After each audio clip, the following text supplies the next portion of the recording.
The exhibition, Pieces of History, is about the research work of the Decorative Arts of the Gulf South Project.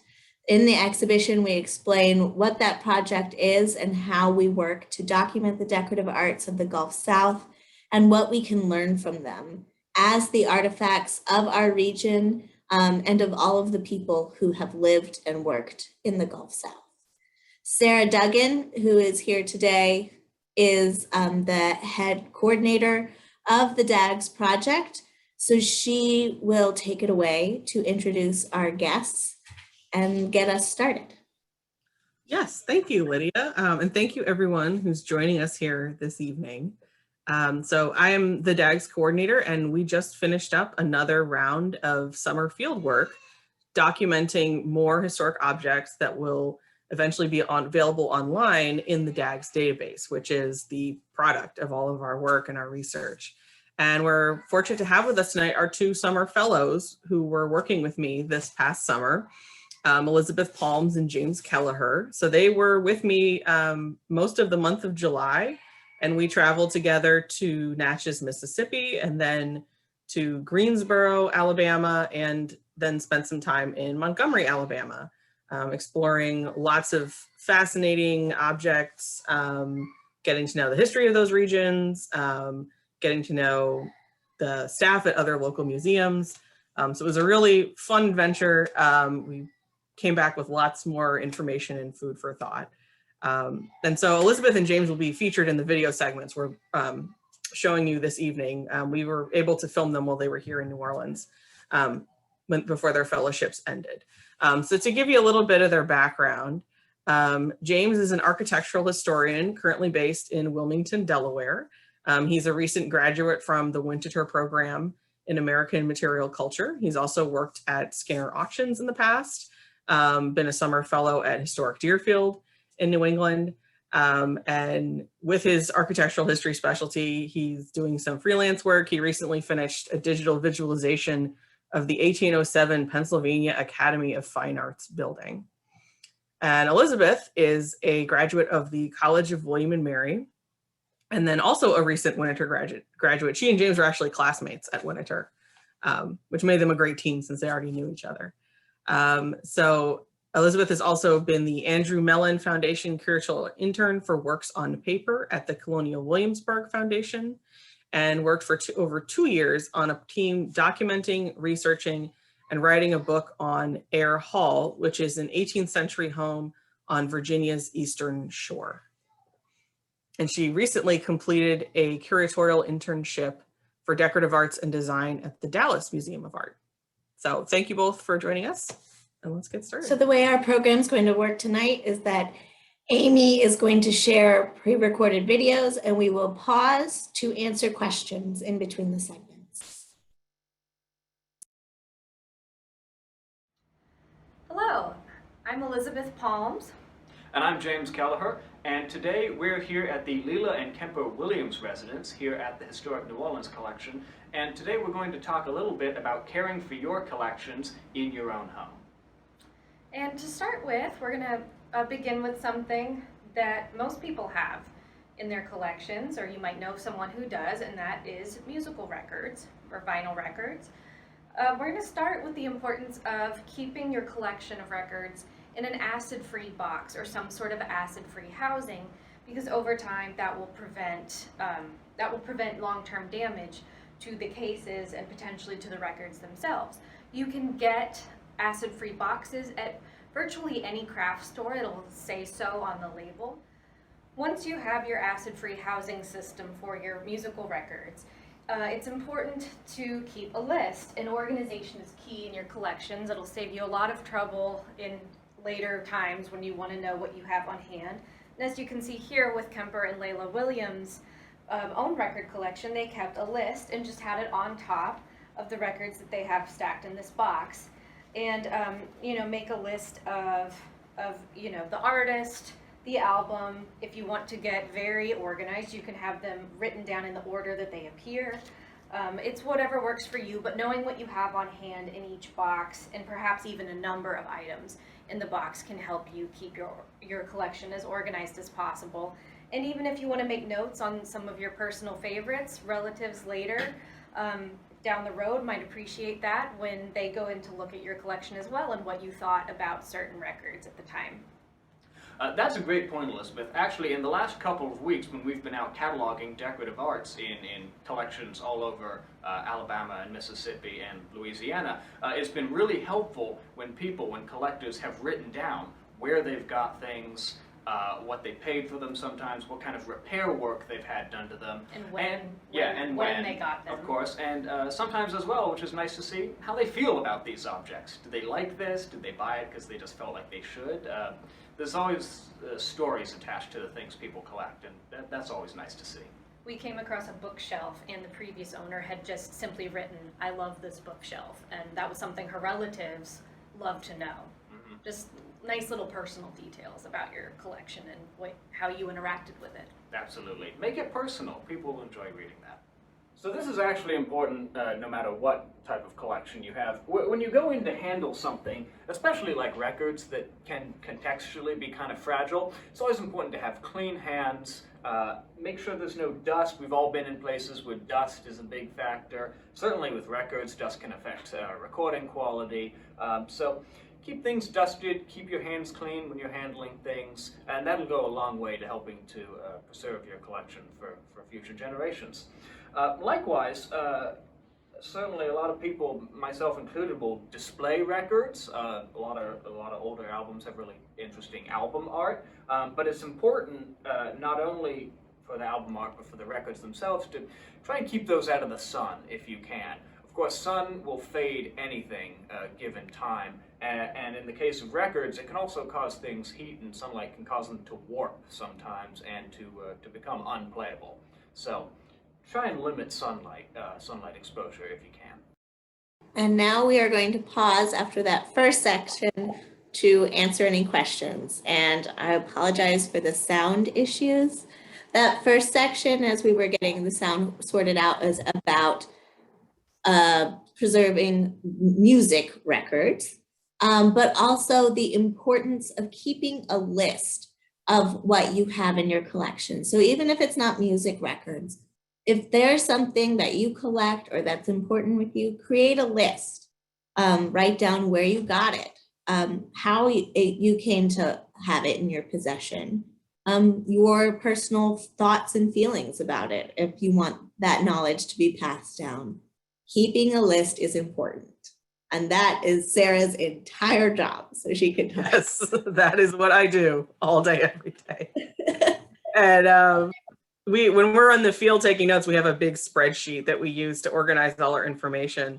So we have basically a column in the chart for every data point. So we'll have one for the name of the object, it was made, by whom it was made, what is it made out of, who owns it, where did it come from, just to help us stay organized with things like that.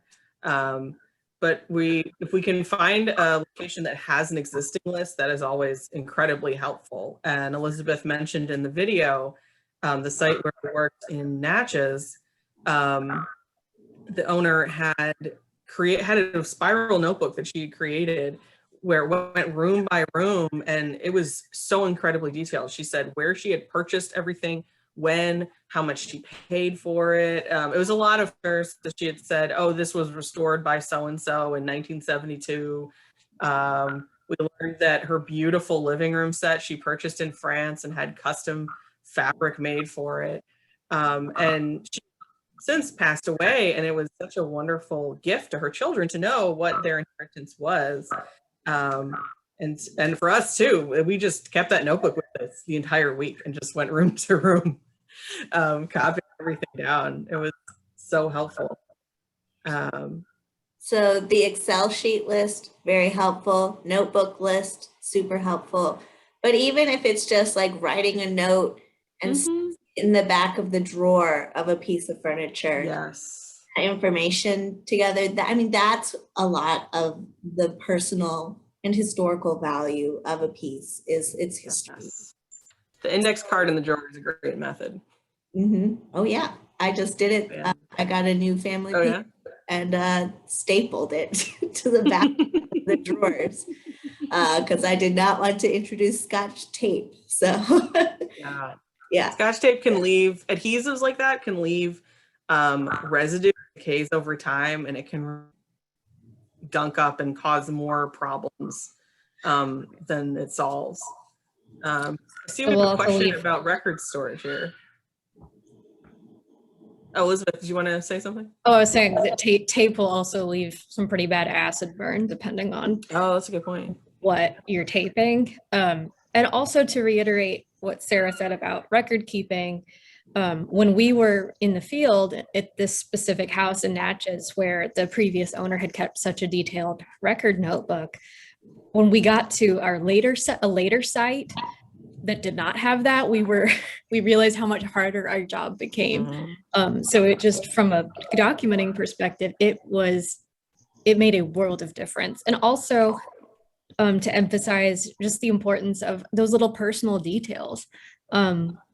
It makes the object come more alive. So not only just documenting for insurance purposes or for provenance or when you got something restored, but also just what you thought of it during your time using it and how you interacted with it. Everything from I like it, or my mother always thought this was ugly, or just those little or I hit my head on that coffee table when I was 3, something like that. It seems kind of silly, but those are things that people later on, especially your family, would love to have. Something to keep in mind. Yeah, and that's really what brings an object to life, that context of people using it. That's such a great point. So there's a question, should records be separated from one another, or is it okay to store them tightly long term? And you don't want to store anything too tightly, wedging them in there, squeezing them in there, but storing them vertically, ideally in their sleeves, maybe separated with mylar or tissue leaf if you're really cramming them in there, is okay for music records. The key is, especially with music records, heat, sunlight. You don't want them to warp with that. Don't store them in your attic. Please don't. So if there aren't any more questions about records, we will move on to our next segment. Hopefully the sound will be better.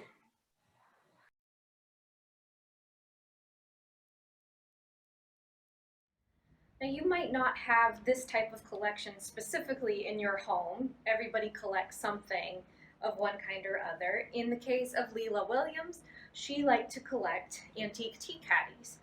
As you can see here, one thing that's important to know when handling antiques is that if it has a handle, you should not pick it up by that handle, because generally that's the weakest point in a given antique, and you don't want to put undue stress on that point for the purposes of long-term preservation. So you'd pick it up by its sides or its strongest point.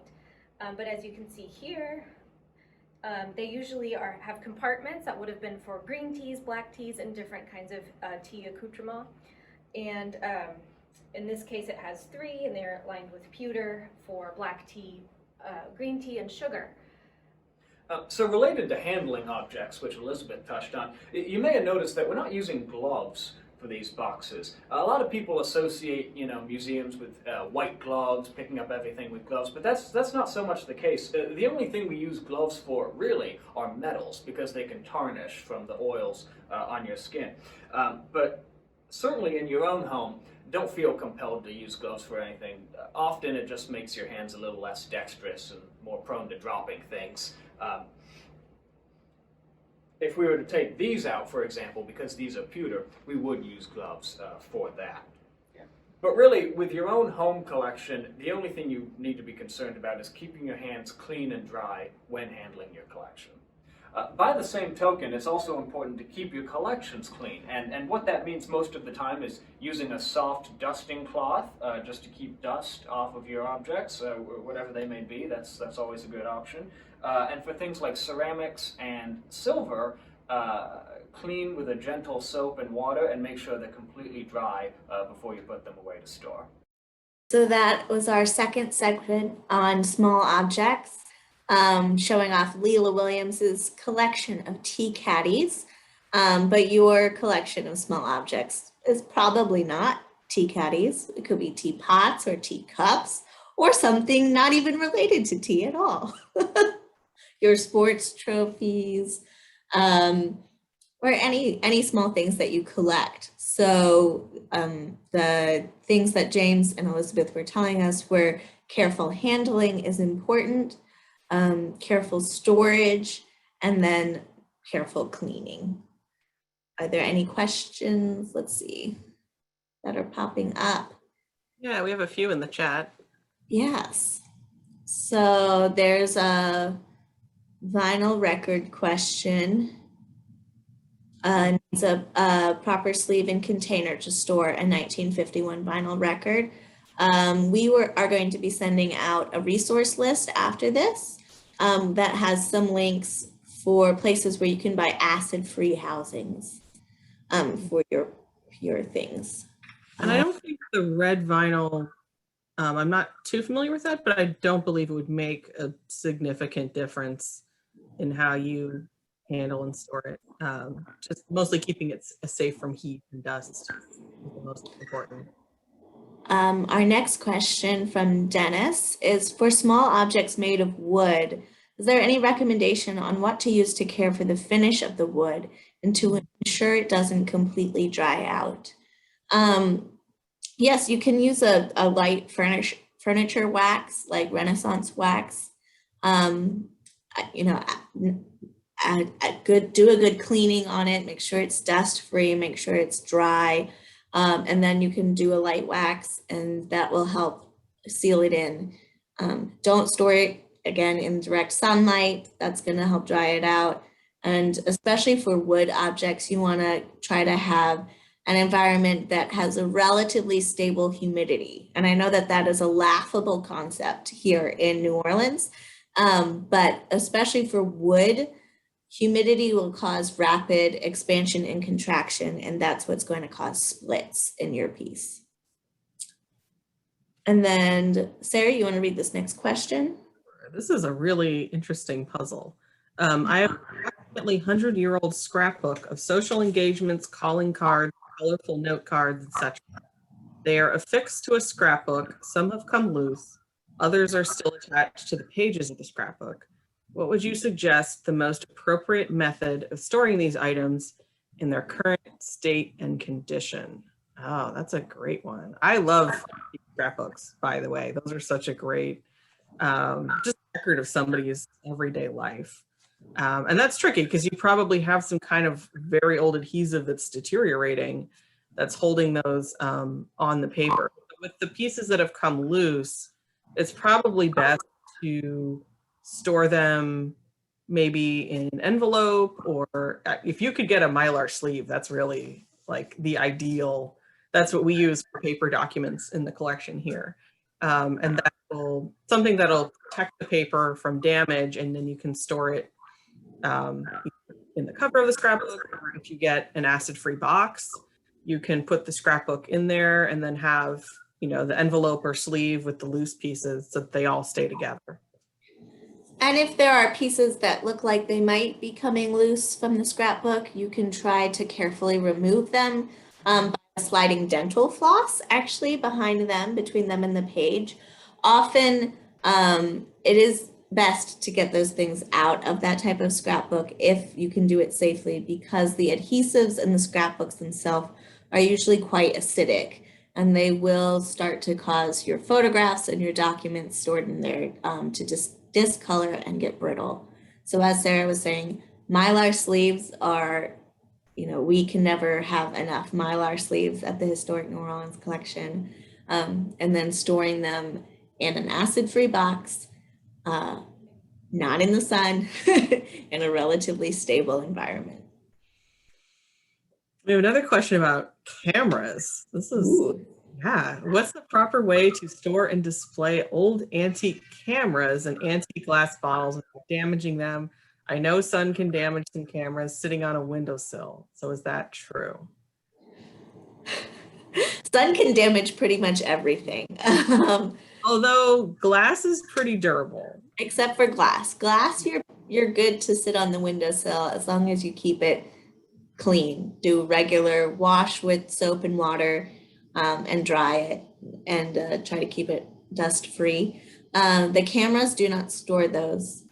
I would not store them on a windowsill because the sun has UV rays, which will break down, especially the plastics in a camera, and it causes heat. Even though it doesn't feel hot in your house, it might not feel hot, but sitting in direct sunlight will warm them up and cause your plastics to warp as well. So I would suggest for storing and displaying antique cameras is to get some sort of glass front cabinet to put them on display in your home. I can actually speak to cameras somewhat as well. Yes. I have a You have a large format, right? yeah, I have a large format camera from the 60s with a lens and shutter from the teens, from the 19 teens, which I still use regularly.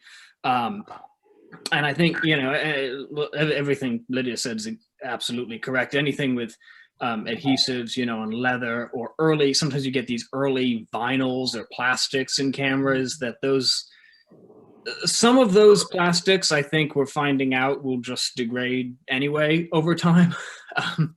Certainly, but sunlight's not going to help that. Adhesives used to fix them, those will break down. So yeah, stable temperature, stable humidity, and for the mechanical elements, there's a lot of springs in cameras. If you're interested in operating them, make sure you store them with the shutter in an unstressed position. And that depends on what kind of shutter you have. But for example, the one I have, you can cock the shutter and it's closed and press the button and it, you know, clicks. In that case, you wouldn't want to store it cocked because that spring inside is under compression, and eventually will lose its strengths. So, you know, how do I put this? Whatever mechanical components are inside whatever camera you're working with, make sure they're in their unstressed, sort of released basic state. Okay, so our next question is, to add to Michael's question, I've had trouble getting items off of old pages where the paper and glue is causing damage to the items. Is there any way to remove or separate the glue without causing further damage to the items or photos? There's that dental floss trick that I just learned from our photo curator who was trying to remove some photographs. This amazing scrapbook of the Queen of Zulu from the 1960s.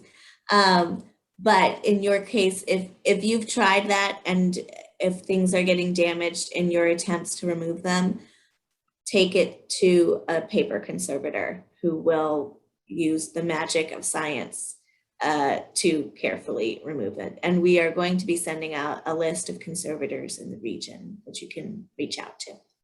Yeah, an art conservator, they're very well trained. They're basically chemists. They're really trained in what solvents are safe to use that will dissolve the adhesive but not harm the document. So go for their expert advice if it's a really delicate situation. There's a follow-up question about prints in glass frames. Is that when the print is stuck to the glass? If so, then yes, get it to a conservator. They are going to do the best job of trying to rescue it. Okay, so then somebody posted, I use denture tablets to clean porcelain and china pieces. It does a good job, sometimes too good as it reveals cracks and blemishes. Can you recommend another way of cleaning? Yes, just use soap and water. Just Dawn dish soap and water. The problem with like denture tablets, or people will use toothpaste or other sorts of things, is it's just too abrasive on the surface, and you are going to start to have flaws in the ceramic, or you're going to start removing the decoration on it if you do that. So gentle soap and water.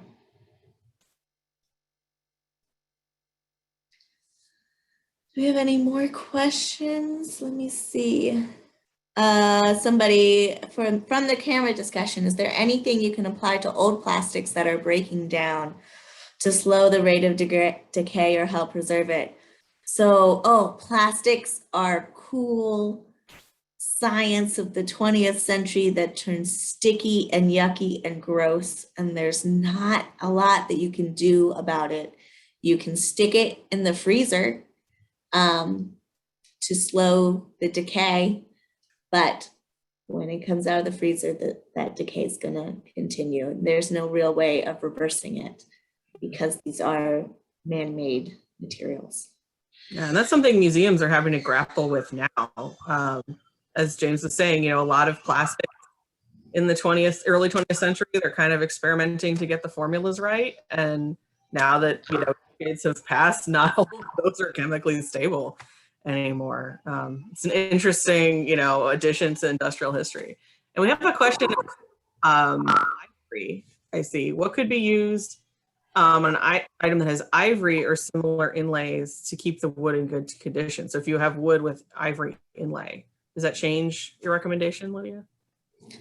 When you're you can still wax over the ivory, or you can try to really wax around it. But the most important things in this case is, again, keeping it dust free and in a stable environment. And then you get into the whole touchy world of ivory and it being, kind of a banned subject. So a lot of places you can't sell pieces that have ivory in them. Sometimes you can't even cross state lines with ivory. So just be aware of those types of things as with your ivory pieces. We have another dinnerware question. What's the best way to care for Wedgwood? Can the ashtrays in dinnerware truly be used for their purposes? I wouldn't use an ashtray. Well, I would never recommend somebody use an ashtray for its purpose because I don't recommend smoking. Right. But regardless of the health risks of smoking, that's probably a risky use of a piece of it. Yeah. You're putting something that's literally on fire. Yeah. But for your dishes, yes, use them. Mm-hmm. That is the best way to enjoy them, get the maximum value out of them, and get your children to enjoy them is by using them and making memories with them. You should hand wash them, but I always say, and this is probably the most controversial part of the program, if it's keeping you from enjoying your dishes, just put them in the dishwasher. Just go ahead and do it. They're your dishes. Do with them what you will, but enjoy them. That's the most important part. Somebody's asking about a 1960 newspaper that is starting to crumble. And again, paper conservator. There's a lot you can do we use a paper conservator on newspaper items all the time and they will apply this like Japanese paper, which is very, very, very thin, translucent paper to it to kind of as a tape, to tape it back together. Don't use tape. So get to a paper conservator if you want to save your newspaper. We have a railroad history question. This one might be for you, Elizabeth. Elizabeth wrote her master's thesis about railroad history. I have an artifact from the 70s that consists of a railroad spike and a document behind it with letterhead that is significant to the piece. The spike is mounted on paper and put in a glass box. The paper is stained and starting to deteriorate, so I'm not sure what to do.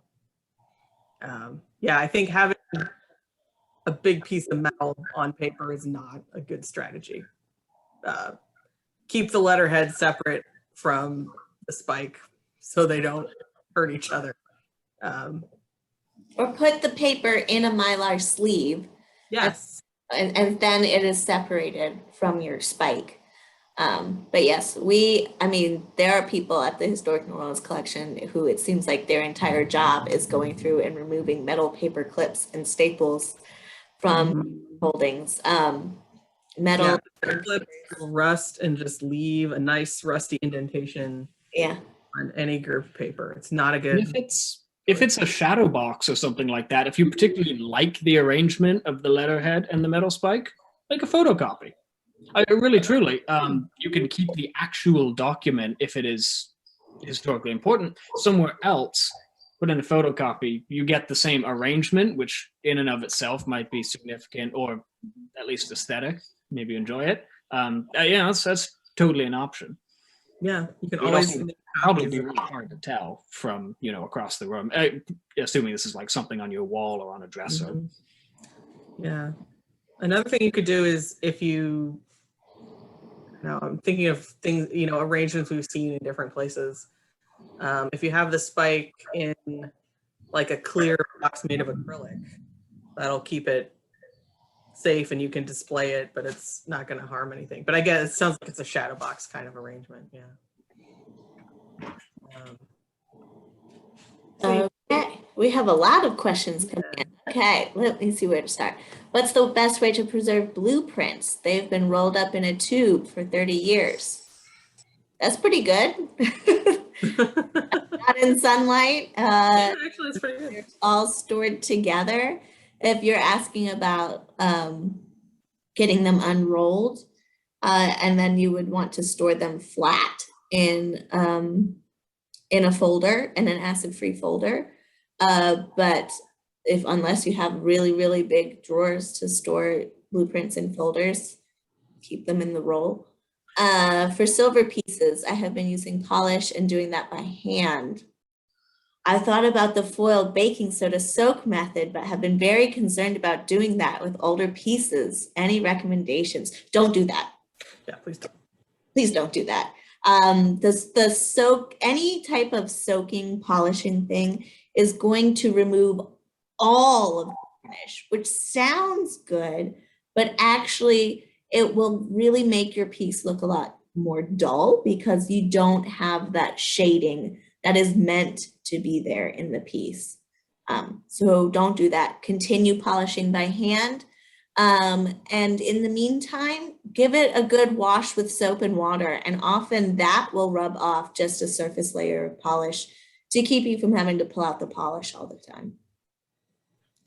Real quick, going back to the blueprints, depending on how long they've been rolled up and untouched, it just depends on the condition they're in, but it's good to be mindful that they're not going to want to unroll. So just keep that in mind. And if you're going to unroll it yourself, do it very slowly and gently and test how it's responding to you unrolling it before you just see what it wants to do, because it's been rolled up for 30 years or however many years. That's absolutely correct. Because these, if you like a map in a movie, you stick it on the table and roll it out, there's a good chance you're going to end up with some shattered paper. Blueprints can also be challenging because they are not, depending on their age, they are not always made of paper. They can be made of drafting linen, which I don't know how to treat drafting linen, but it's just something to be aware of, that it may be, you may have another set of issues entirely. Point being, it may be a material that you don't expect it to be. Also, mid-century ones can sometimes be, again, weird early type of mylar plastic things that may or may not have survived very well. So, just be aware that you might run into something unexpected. Yeah. Okay, so we are going to take a pause in this question session to watch the last clip from our film segment, and then we will get back because I'm seeing more questions about furniture and wood. So we're getting to that in the next section.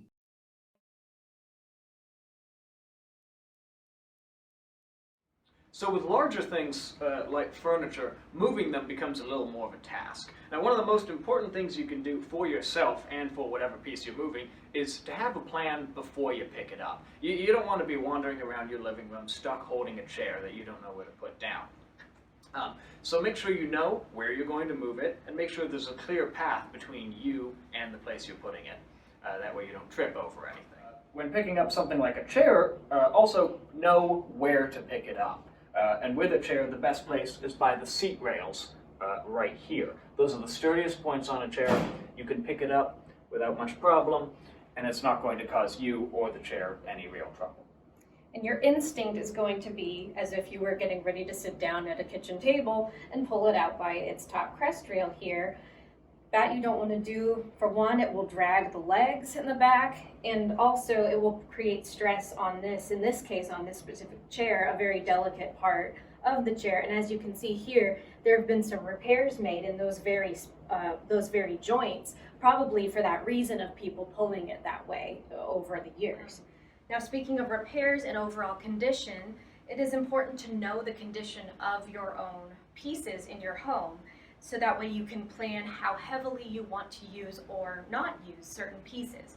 If you have a particularly fragile chair, perhaps with a leather seat that's in tough condition, you might want to delegate that chair as a display chair only and ensure that guests or members of your family refrain from sitting in it so that it stays in the best condition it possibly can throughout its life. In addition, you want to look at keeping your furniture, like a chair, clean, just like you would with your metals or ceramics like we discussed. And in this case, you want to use a dry dusting cloth. As you can see up here on the finial, that could be a place where dust could get in there. So you want to just go in with some sort of very soft dry dusting cloth and get in all the little nooks and crannies. And note also, if you have a chair or some sort of piece of furniture with finials like this, those are going to be points of potential damage as well because they're delicate, they stick out. So just be mindful of those as well. Yeah. And veneer flaking off, that's one you can run into. I don't think this isn't veneer. It's not veneer. No, but generally, yeah.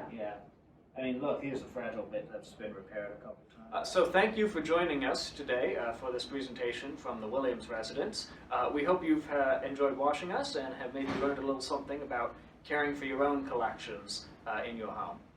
And while it's important to care for your objects and know how to best steward them for future generations, also we don't want you to be afraid to use and enjoy your objects. Once upon a time, they were created for a useful life. And it's a pleasure and joy to be able to live among antiques in your own home.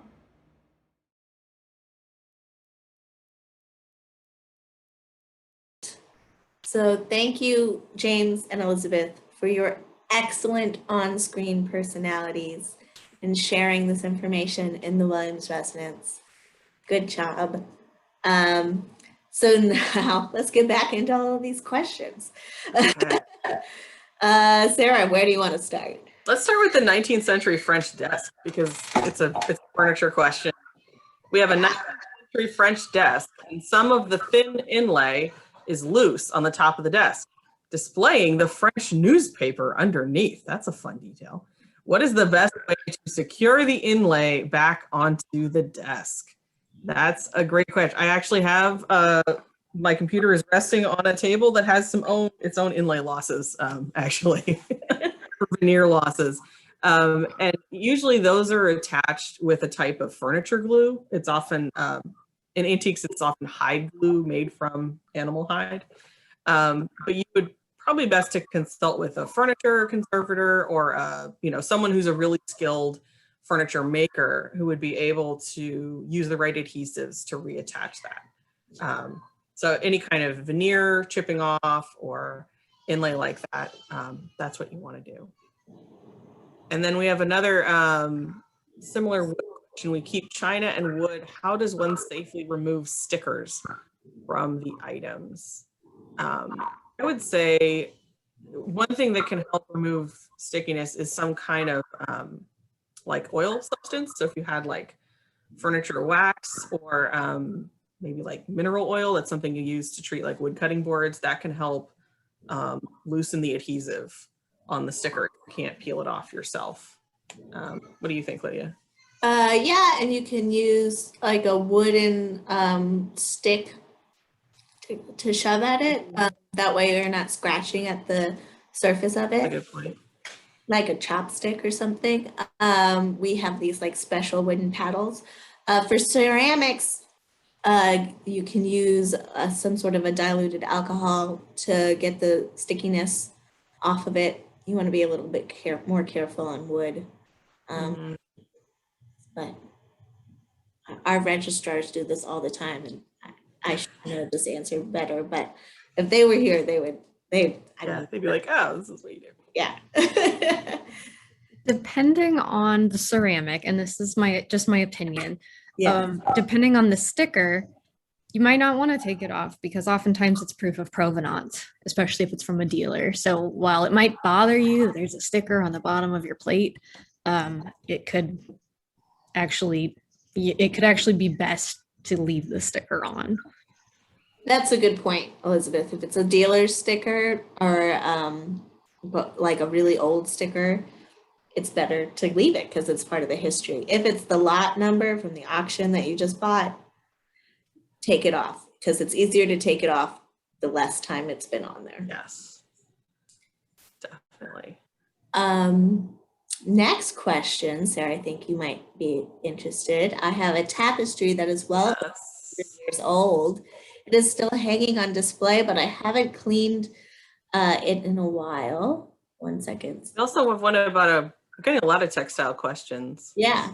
Buffalo Indian hand-woven wool rug that's unraveling, needs cleaning. So for cleaning your textiles, you can use a very low suction vacuum cleaner, and even like your vacuum cleaner, but on very low and with like a pantyhose filter over it so that you're not sucking the thing up into it very gently. But I gotta say, there's nothing more satisfying than vacuuming like dirty upholstery. It's kind of like silver polish that you can like see your progress as you go. So I would recommend, just a light vacuum. And then if it's really dirty and there's things you can't get off of there, a textiles conservator. And we're gonna send out the list of conservators in the area that you can look up, somebody to help you with. And for the Pueblo rug that is unraveling, a textile conservator. Definitely.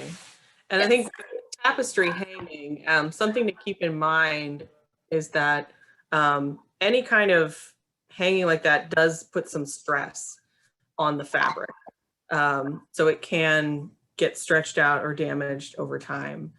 And I know we got a question via email about how to store antique linens, and what most important thing is avoid folding them, because old fabric that's been kind of like we were saying with rolled up paper, if it's been folded, those creases will become permanent in the fabric as it decays and gets fragile. And then you'll unfold it one day and it'll just have this permanent, broken section. And the best way to store any textile, and if you go in textile storage at a museum, it's going to be flat. So if you have like a long drawer and you have table linens, you can lay them as flat as possible. If you have something that's really old and fragile, you want to protect it from dirt and moisture. So it's good to use like a plain like white or off-white cotton cloth. Linen can absorb more moisture. Cotton is really the safest bet. You have like an antique quilt. Oh yeah, we can talk about the quilt question too. We got an email from a family that has an heirloom quilt. The 4 siblings have inherited and they're not sure what to do with it. And they're debating if they want to cut it into 4 pieces, and each person would get a section and then they would frame it with a picture of their ancestors and the story of how it came to Texas in the 1850s.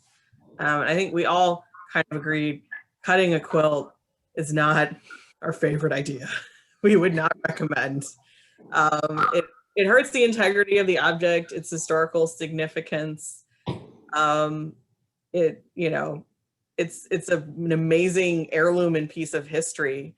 So if you can find a way to have one person volunteer to store it, some options you have alternatively, you could, hire a photographer to take a really high quality photo of it that you all keep framed. You could hire a quilt maker to make a replica of it or some of the squares. We've known of people who've done that. If you really decide dividing the quilt is how you want to go, find a professional seamstress or expert quilt maker. I'm sure you can find one in your area if you look, to help separate it and bind up the edges. Because if you just take your fabric scissors and slice it into 4 quadrants, you're going to have raw edges with the batting. It's going to be falling out. The fabric can fray. We actually saw a quilt fragment like this in our travels last month, and it was framed, and so that's good. It's away from dust, and they kept it out in direct light.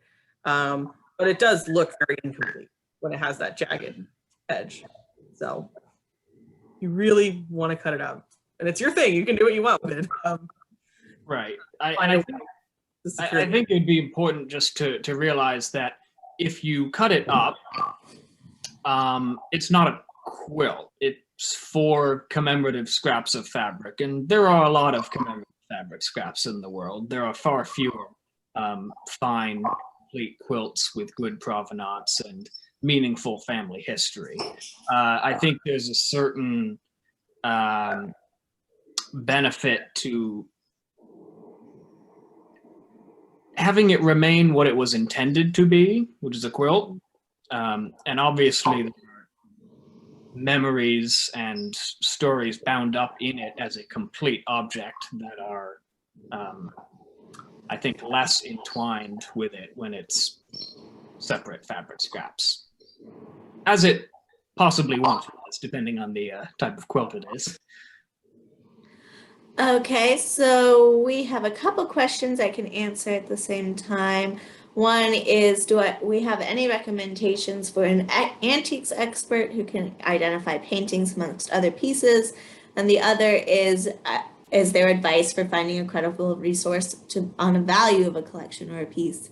And we are sending out a list of local appraisers who can help you with both of these things. So take a look for that in our resource list. One more quick question: what's the best way to clean furniture with intricate carving? Try to get at it with a clean cloth. You can even use like condensed air can to blow the dust out of the crypts and crannies. And so I wanted to answer that, but we are at our 5-minute warning here. So a lot of the remaining questions can be summed up with, we are sending out these resources, the conservator list and the appraisers list, and our own little quick guide on care that will be sent out in an email this week. And then other questions we got, can you resilver old plate?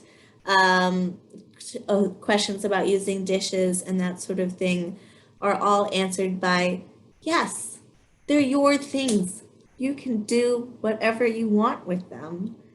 Enjoy them.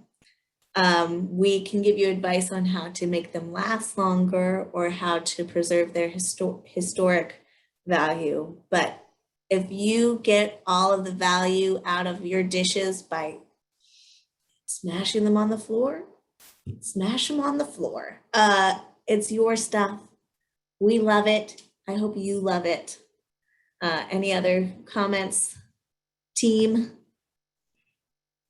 Yeah, you love it. And, I always advise people, don't think of what you're collecting as any kind of investment, because the market can rise and fall, and it's just the whims of what's, popular. Buy something because it makes you happy, because you like looking at it every day. And also know, like, you want to be careful about the things that you treasure, especially if they have sentimental value.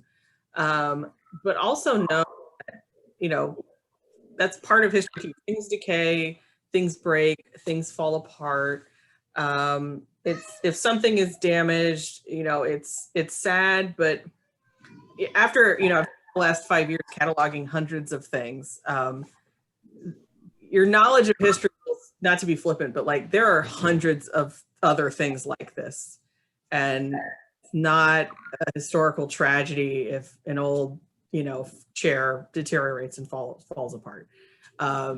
It's okay. Don't be scared. Also, since I also maintain a digital archive, take pictures of your thing. That's also a great way to preserve memories. My parents had to do a huge mold remediation when I was in college, and we threw away a lot of sentimental things, and we took a lot of pictures as we were going through that storage unit. So that's good too.